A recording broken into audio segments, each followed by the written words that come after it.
Welcome, everybody. Appreciate everybody coming out this afternoon. I know we are extremely honored to have the mayor and the governor here to really mark this very important transition that is underway here, going from a old line refinery using fossil fuels to a highly innovative new refinery creating viable solutions for sustainable aviation fuel, creating an opportunity to fly from point A to point B anywhere in the world on fuel made here in Los Angeles in a carbon-free manner. So we're really thrilled. This is truly a California story. The world needs the United States to lead, and the world needs California to lead. And the United States has been sort of in and out of the game. California has been consistently in the game. World energy is here because of California's leadership, not only in the country but globally. I think the governor referenced earlier that we're either the fourth or fifth largest economy in the world here in California, but by no doubt we are number one in the world in innovation here in California. And this is all about innovation. This is about doing what we can do while we can do it. And so what we're doing here at World Energy is making the impact that we can make now. The aviation sector is in desperate need of solutions that will bring down their carbon footprint and their overall impact on local communities from a localized air emissions point of view. And what we're doing here is, for the first time in ever, this plant provided sustainable aviation fuel at scale, and now we're expanding dramatically so that we can deliver more sustainable aviation at greater scale. We're also on the way to developing solutions for aviation. We started developing solutions at the local level. The ports of Los Angeles and Long Beach are in the midst of working to decarbonize and reduce emissions at their own level. And throughout the region, we need to be able to begin to empower cleaner forms of technology. Just last Friday, the California Air Resources Board put out notice that California will lead the world in the transition away from diesel-powered vehicles starting in 2036. Well, actually not starting in 2036. I should check my own facts on that. Finishing in 2036. So here we are working on clean hydrogen made from entirely renewable resources. We've all heard about the hydrogen economy, but that hydrogen has to be clean hydrogen. It has to be from renewable resources, and that's what we're developing today here at the site in partnership with our partners at Air Products. Air Products is about as fantastic a partner as a company could have.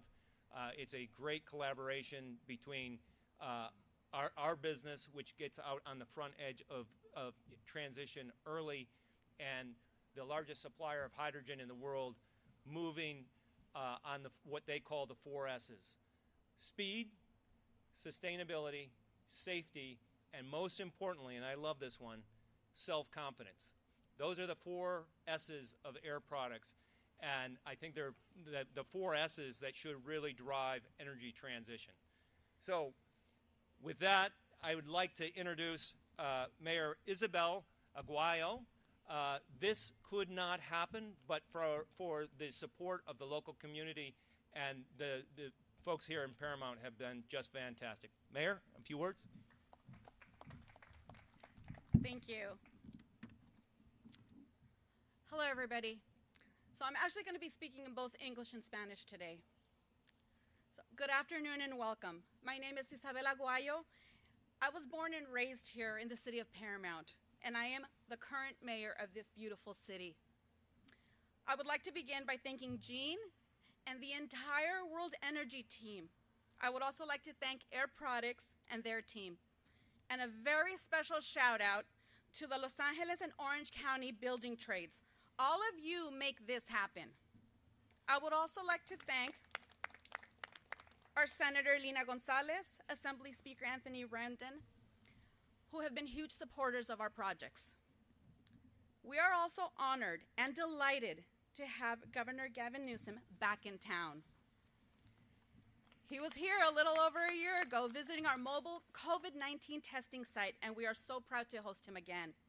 Thank you for coming back, Governor. Today is May 1st, May Day, a day that we celebrate International Workers' Day. We're specifically celebrating green jobs and those who perform them. Green jobs that support careers benefiting the environment. There is no better place to honor these workers than here at World Energy in Paramount. I am a lifelong Paramount resident, and my extended family has been here for 4 generations. This is my hometown, and I love this city. Everyone in town has been aware of this 100-year-old refinery and its outdated manufacturing.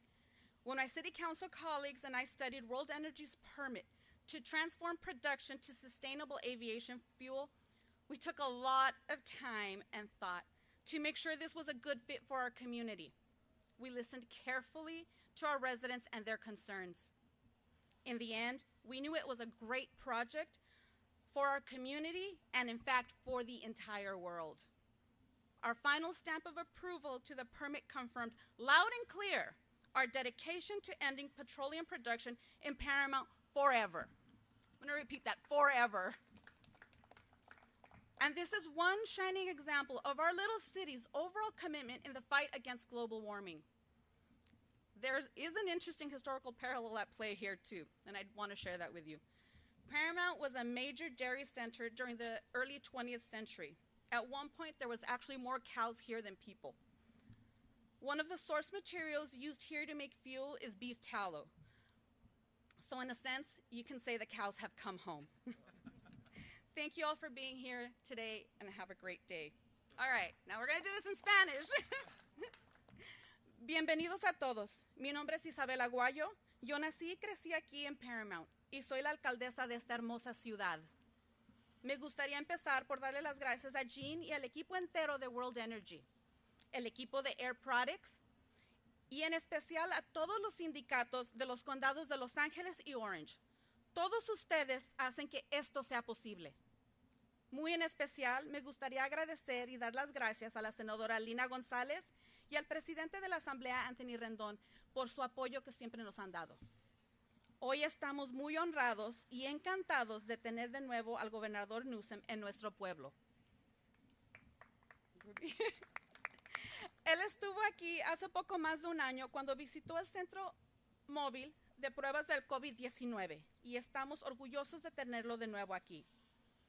Hoy es el 1 de mayo, el día en que celebramos el Día Internacional del Trabajador. Específicamente estamos celebrando los empleos verdes y a quienes los realizan. Empleos verdes que apoyan carreras que benefician al medio ambiente.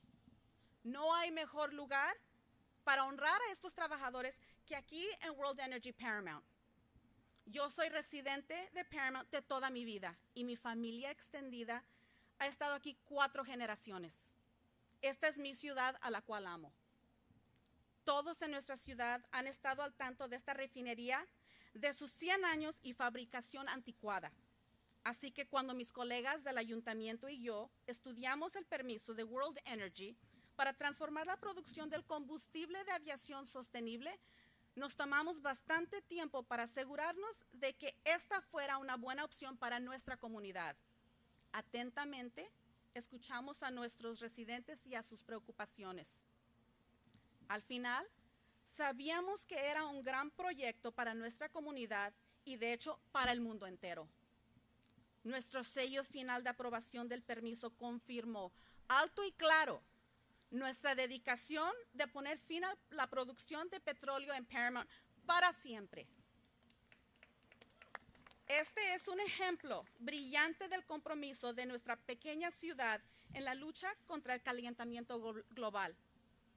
Una paralela interesante es que en Paramount fue un importante centro de lácteos a principios del siglo XX y en un dado momento teníamos más vacas que personas en nuestra ciudad. Uno de los materiales utilizados para hacer combustible es el cebo de terna. Así que de cierta manera podemos decir que las vacas han vuelto a casa. Muchísimas gracias a todos por estar aquí y que pasen buen día. I would like to introduce Joe Lewitt with the Clean Air Coalition. Thank you, Mayor. Gracias, Mayor. Hi, Joe Liu, President and CEO of the Coalition for Clean Air. For those of you not from Southern California, Governor Newsom, I'd like to welcome you to the smoggiest air basin in the United States. When we think about what our basic needs are for human life, we think normally about food, water, and shelter. But what comes before that? The next breath that you're going to take. That's the most important thing that you get every moment of your day, is a breath of air. We want to make sure that every breath you take is a breath of clean air. How are we going to do that? We're going to do it by adopting regulations like the California Air Resources Board did last week, getting to fleets and locomotives and reducing emissions. We need to reduce emissions from our goods movement industry. We need to reduce emissions from our cars, our trucks, our ships, our planes. How are we going to do this for the planet and not just for this region? And we're going to save the planet by eliminating greenhouse gases. We're going to do it through things like this that Gene's doing right here at Paramount and the World Energy Facility.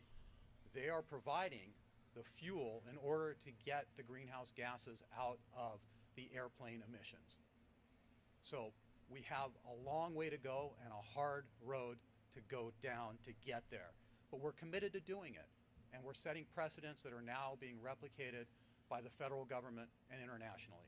What you see here happening in California was a program to eliminate, well, your initiative, Governor, to make sure that all car sales were going to be electric car sales. Now we see the federal government just recently committing to get us down that path too. So that's the hope and that's the need that we have to get to where we need to be so that every breath of air that you breathe is going to be a breath of clean air. Do you need to introduce Christine? Great.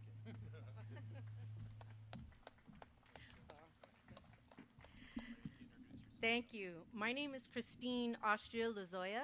I'm an 18-year member here at IBEW Local 11 Los Angeles. I'm not an official speaker per se. I don't go around speaking, but I am here on behalf of labor. And that note, happy International Workers' Day. So on that note, I'm here not so much, it's kind of redundant to speak on all the green energy, but what I'm here is to speak on labor. So part of this is project labor agreements. So of course we have our President Biden and our Governor Newsom here has been very active with allowing labor to be part of such a great opportunity for us. So we have our skilled and trained, which is individuals who go through training and to get the skills in the training that they need to provide for these. Well, obviously this is very dangerous out here, so we have individuals who get that skilled and trained to be part of this whole project. IBEW ourselves are trying to look for 10% of women, which once again, we have our workers here. We have Leticia, we have Manny, Jose here. So we're looking to build that equity, that diversity, and that inclusion within these project labor agreements. Our disadvantaged workers, our local hire, and our veterans. Those are key points to these project labor agreements. And I just want to thank World Energy and our own Gavin Newsom for allowing these bills to come through and to allow the project labor agreements for us to provide good opportunity for our families in the long run. So thank you. Thank you for allowing me to speak before you. And with that, we'll introduce Governor Gavin Newsom. Thank you. Thanks, Gene. Thank you, Chrissy. Thank you, Madam Mayor, Joe, all of you. Joe, I'm reminded as we're standing here in the context of every breath you take, there's the old frame that I think sort of distillates this moment or distills the essence of the why we are here. It's about the fresh air of progress versus the stale air of normalcy. What you see behind me is that juxtaposition, a physical manifestation, perhaps symbolic more than anything else, of a little garden. A fresh garden has been planted with an old industrial plant you see behind us, which is in the process of transitioning to a low-carbon green growth framework that's advancing not only the economic opportunities, Madam Mayor, of your city and this region and our state and nation, but the sustainable values that we all share in terms of our fate and future, the work we have to do to address Mother Nature, who I say often, particularly having just come back from Tulare Lake, she bats last and she bats 1,000. She's just chemistry, biology, and physics. And so there's a humility at this moment, the world we're living in, a humility as it relates to our obligation to address the future head on, to address our values, not just in terms of Mother Nature, but to invest in people, as Christy said, our values as it relates to markets. And that's why we believe not just, as I was telling the workers a moment ago, in growth, we also believe in inclusion. And so I'm very grateful to Local 11 and others, IBW, for that framework of inclusion. We're all, as I said, better off when we're all better off. You want to go fast, you can go alone, but if you want to go far, we need to go together. And reconciling the challenges of inequality in all its forms and manifestation, it's a big part of why I came down here to highlight the extraordinary work Gene and his team are doing. Because not only are you addressing gaps as it relates to wages and opportunities, but you're addressing perhaps the most pronounced gap, and that is the impacts of fossil fuel industry has had on low-income communities. That impact is real, and that impact is raw for people living in these communities as it relates to not only the air quality, but the manifestation of those air qualities as it relates to health outcomes, as it relates to chronic disease and the like. And so we are here with a sense of urgency, a sense of intentionality, a sense of purpose. We've been here for decades. We love to say about our state, the future happens here first. We're America's coming attraction, increasingly the world's coming attraction. There's no other board like the Air Resources Board, inspired by then former, leader in this community in terms of his advocacy and his relationship to Los Angeles and Hollywood, a guy by the name of Ronald Reagan. I say that because it's important to make the point. The issue around cleaning our air, making sure we have safe, affordable drinking water, it used to be a universal value, wasn't a partisan value. Codification of the Air Resources Board after 67 in 1970 with then Republican President Richard Nixon that afforded us the waiver rights and the opportunities to lead the nation and lead the world. And those are the tools that we're using to advance the cause that unites us. This is the low carbon fuel standard established a few decades ago, being updated and modernized in real time. The incredible work that's happening with the Air Resources Board and with the CC and other state agencies as it relates to detoxifying tailpipe emissions for passenger vehicles. California being the first in the nation to establish that framework with the 2035 goals. You have the United States of Europe that decided to join California, the EU, in establishing a similar framework. And you're seeing the automobile manufacturers all move in that direction, whether those that argue for the past like it or not.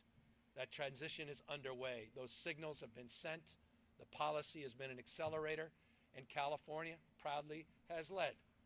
I heard a speech the other day by a presidential aspirant who referred to a frame that Archimedes talked about. Give me a place to stand, and we'll move the world. California is standing tall and firmly in terms of advancing this transition. And we are, in Gene's frame, very mindful of the uncertainty nationally and globally, but there should be no denying the certainty as it relates to the position of this state, the fourth, fifth largest economy in the world, 40 million Californians strong, $3.5 trillion economic output, a domestic market that makes others pale in comparison, that we mean business in terms of this transition, and that's where I'll close.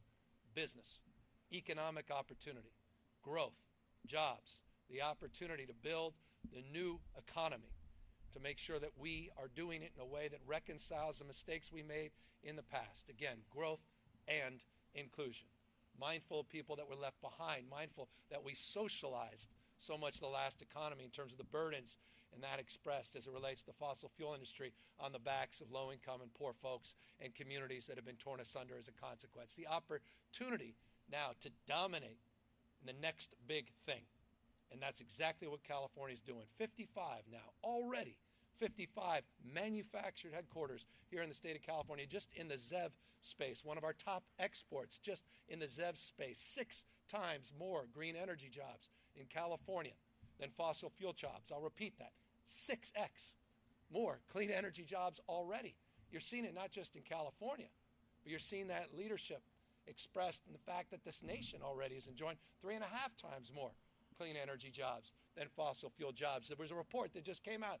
30 states already have more jobs just in wind and solar than they do in coal and gas.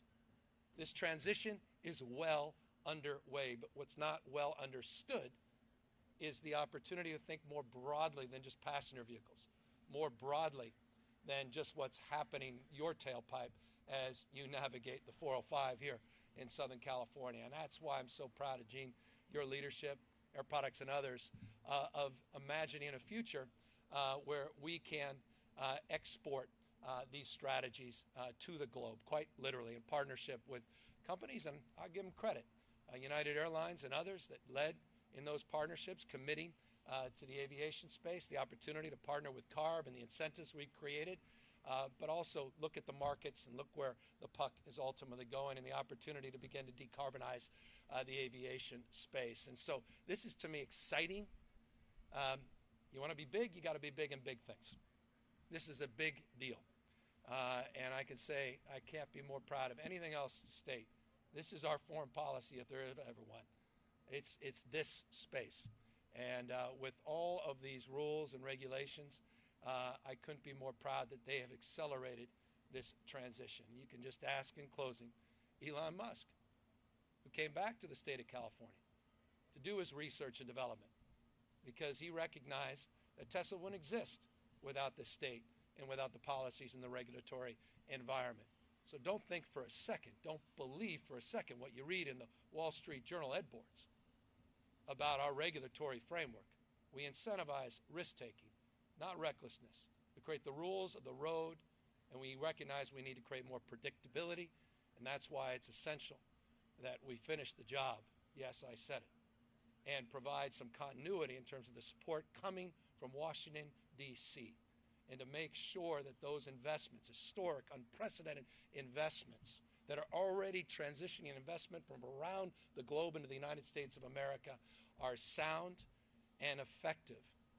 And we do not see the vandalism of the progress we've made as it relates to the infrastructure investments and the clean energy investments coming from the White House. So with that, I conclude with gratitude, again, humility at the task ahead, but appreciation for all of those assembled, and particularly for the men and women in uniform, wearing hats, helmets, but wearing pride as members of this community and as members of this remarkable effort to transition. Any questions? Governor, I got a question for you.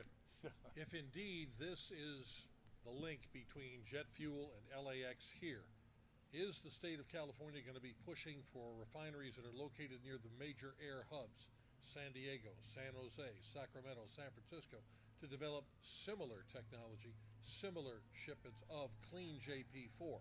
Is this literally the fuel base and the fuel delivery system of the future as far as aviation is concerned for California? I'm going to let the expert, Gene, answer that because he has more insight of what's real and what's not. But one thing I will say, we've been talking about highlighting this transition to these refineries some time. You got Phillips 66 up north that's doing it. People need to know this is happening, and we need to scale consciousness and understanding. But Gene is the one putting real money up on real investment, and he can answer that question in terms of the opportunities because I'm sure he's investing time and energy in determining where those opportunities lie. Sure. So the question goes to the market, and what's really driving the market is major companies around the world that have made commitments to be net zero by whatever the date that they've chosen to be. Many companies have half or more of their overall Scope 3 emissions. This is the type of emissions that are downstream and upstream. Many companies have over half of their overall carbon emissions are related to aviation. Those companies need these kinds of solutions. California is the ideal place to do this kind of work, and while the regulations under the low carbon fuel standards are a huge help, they aren't the driver. So I can't speak to what anybody else is going to do. I can tell you what we're going to do. We're going to partner with companies like Air Products, who are determined to be first and to push the envelope and get out on the front edge of the frontier of what can be done, and we will be thrilled when others follow us.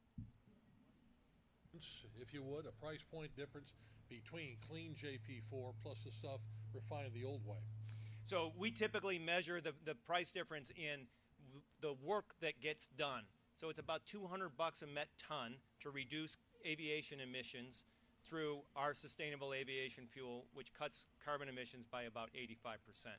So as an effective carbon reduction tool, we're very, very price competitive. We tend to stay away from the gallon versus gallon discussion because there are gallons that are frankly not as impactful.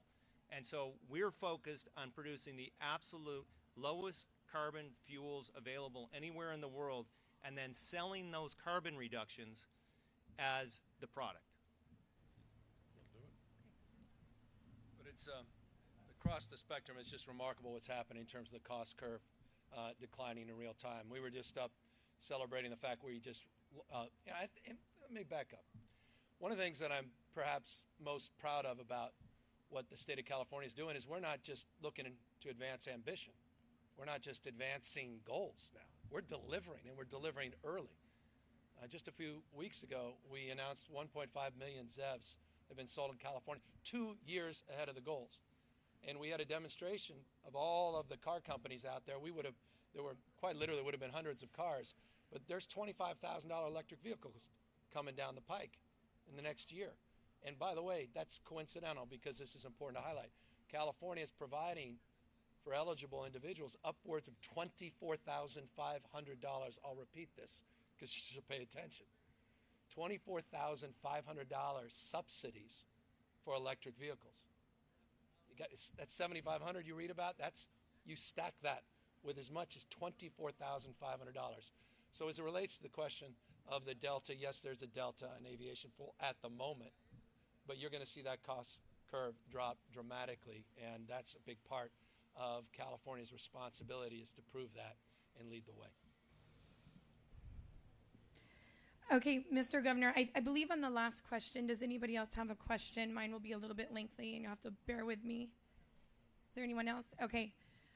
Mr. Governor, I'm going to shift gears just slightly. When we talk about climate change, we also talk about torrential rain and a lot of the rain that we've seen in the last few months. And there's a five-year-old Kyle Doan up in the Central Coast near San Miguel that is still missing. Yeah. This month, we entered the fourth month that this child still hasn't been found. I was up there last night, sir, standing in the creek myself. The water has exponentially receded, but the San Luis Obispo County Sheriff's Department is saying that they're still waiting for the water to recede. Again, I was there myself. They say that the National Guard has stepped out. They weren't there. They haven't been there since January. So 2 questions, Mr. Governor. One, is your office currently doing anything right now to support the search and rescue of Kyle's body, or the recovery, I should say, of Kyle's body? And 2, have you personally been able to speak with Kyle's parents, Lindsay and Brian Doan? I was down there. I was very proud of the remarkably large-scaled effort to find his body. I was down actually a few days after he vanished. They found, as you know, a piece of his clothing. I think it was a shoe, if my recollection serves me. I couldn't have been more proud of CAL FIRE, the National Guard, the CHP that worked that joint operation. It was a locally led effort. And when we were requested to no longer participate in it, we abided by that. Devastates and breaks your heart. I have a 6-year-old, 4 kids. The idea of losing a young child, and you may be very familiar with what was We were told were his last words, "Don't worry, Mommy," as he was ripped away and disappeared. Gives me chills just saying that. So I appreciate your question. I don't have an update here for you at this moment, but I'm happy to make sure my team, who's standing right to your right, provides that. And absolutely, we want to see, we want to see him back alive. God bless. But worst case, we want him back with his family. And I'm very mindful that being a top priority. Thank you. Thank you. Well, let me thank again everybody for being here. It's another reminder, a sober reminder. This is about human beings. This is not, data and abstracts. We talk in terms of low carbon green growth. No one knows what that means. LCFS, no one knows what that means. GHGs, no one knows what that means. Net zero, no one knows what that means. 2045, we can't even figure out what's going to happen in 45 minutes. So I appreciate you bringing up the nature of the extremes we're living, extreme heat, extreme drought, extreme weather that should, I think, create a sense of urgency at the moment we're living, the whiplash, the weather whiplash that we have contributed to. And we have a responsibility because we have agency to solve for. And I hope folks know this is not outside our control. We have the capacity to turn this around. World Energy is doing that. These hardworking men and women are doing that. I couldn't be more proud, Madam Mayor. It's happening in your backyard of Paramount. Thank you all very, very much.